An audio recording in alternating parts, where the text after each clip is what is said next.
তোমার ঘুম মানেই তো আমার ঘুম, তুমি ঘুমালে আমার ঘুম হয়ে যায়, তুমি খেলে আমার খাওয়া হয়ে যায়। আসলে কিন্তু তা না, এও তুমি পর্যন্ত খেয়ে তবে ওর সাথে কথা বলছে, এও ঘুমিয়ে তবে কথা বলছে। ওটা মন রাখার জন্য বলে তোমার খাওয়া মানে আমার খাওয়া, তোমার ঘুম মানে আমার ঘুম। তুমি শান্তিতে থাকলে আমি শান্তি, তুমি খুশি থাকলে আমি খুশি। আহারে এই পৃথিবীর ভালোবাসা। আমার আল্লাহ তাআলা ঠিক সেম কথা বললেন, ও নবী আপনাকে আমি আল্লাহ এমন ভালোবাসি, আপনি খুশি তো আমি আল্লাহ খুশি। জোরে বলেন সুবহানাল্লাহ। আপনি খুশি তো আমি আল্লাহ খুশি। আল্লাহ রাব্বুল আলামিন বলেন, কুল ইন কানা আবাউকুম ওয়া আবনাউকুম ওয়া আজওয়াজুকুম ওয়া ইখওয়ানুকুম ওয়া আশীরাতুকুম ওয়া আমওয়ালুন ইqtarabtumuha ওয়া তিজারাতুন তাখশাউনা কাসাদাহা ওয়া মাসাকিন তারদানাহা আহাব্বা ইলাইকুম মিনাল্লাহি ওয়া রাসূলিহি ওয়া জিহাদিন ফি সাবিলিহি ফাতারাব্বাসু হাত্তা ইয়াতিয়াল্লাহু বিআমরি আল্লাহু লা ইউহিব্বুল ফাসিকিন। আল্লাহ তাআলা বলেন, নবী আপনি বলুন, তোমাদের সন্তান, তোমাদের বিবি, তোমাদের বাচ্চা, তোমাদের ব্যবসা, তোমাদের বিশাল আলিশান মহল, বিশাল ঘর, তোমরা যে ব্যবসায় উন্নতি লাভ করেছো, যে ব্যবসায় অবনতি লাভ করেছো, সব জিনিসের চেয়ে, ব্যবসার চেয়ে, বাবার চেয়ে, মায়ের চেয়ে, বিবির চেয়ে, ভাইয়ের চেয়ে, সন্তানের চেয়ে, সকলের চেয়ে যদি আল্লাহর নবীকে, আল্লাহকে বেশি না ভালোবাসতে পারো, আল্লাহ তাআলা বলেন ফাতারাব্বাসু, ওয়েট করো, অপেক্ষা করো, হাত্তা ইয়াতিয়াল্লাহু বিআমরি, আমার হুকুম তোমার কাছে আসবে, মৃত্যু আসবে, মৃত্যু থেকে পালাবার কোনো জায়গা পাবে না। পৃথিবীতে সব থেকে মহব্বত করতে হবে আমার রাসূলকে, আমার রাসূলকে মহব্বত করতে হবে। রাসূলুল্লাহ খুশি তো আল্লাহ খুশি। সুবহানাল্লাহ। ভাইরা আমার, একজন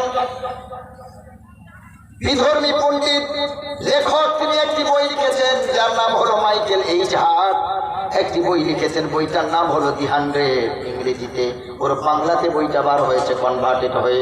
ওই বইয়ের নাম হলো 100 মনীষীর জীবনী। এই ইংরেজিটাও আমার কাছে আছে, বাংলাটাও আছে। কলেজ স্ট্রিটে বা কোনো লাইব্রেরিতে খোঁজ করবেন, পেয়ে যাবেন, অথবা প্লে স্টোর থেকে ডাউনলোড করবেন 100 মনীষীর জীবনী বা দি 100। এই বইটা কোনো মুসলমান লেখে নাই, এই বইটা লিখেছেন একজন বিধর্মী পণ্ডিত মানুষ।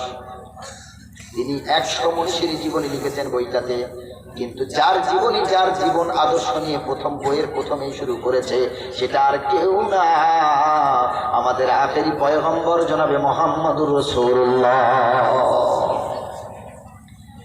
বিজাতিরা জিজ্ঞাসা করলো, নন মুসলিমেরা জিজ্ঞাসা করলো, ও মাইকেল এইচ হার্ট, তোমার কি মাথা পাগল হয়ে গেছে? তোমার কি প্রেম বিকৃত ঘটেছে?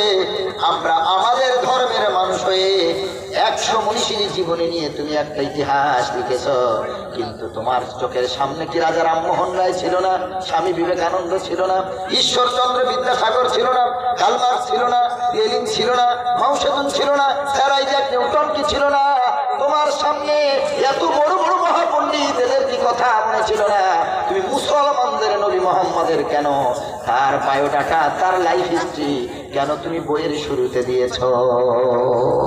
মাইকেল এইচ হার্ট উত্তর দিলে, সাহেব আমার জীবনে আমি যতজনের জীবনী পড়েছি, যতজনের আমি লাইফ হিস্ট্রি স্টাডি করেছি, আমি মাইকেল এইচ হার্ট মুহাম্মদের মতো উত্তম আদর্শেও আমি আর কারো জীবনে পাই নাই।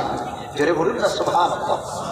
বলছে মুসলমানের নবী মুহাম্মদের মতো আদর্শবান আমি আর কারো পাইনি।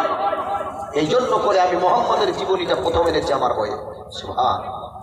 একজন নন মুসলিম সে আমার নবীর ইজ্জত বুঝেছে।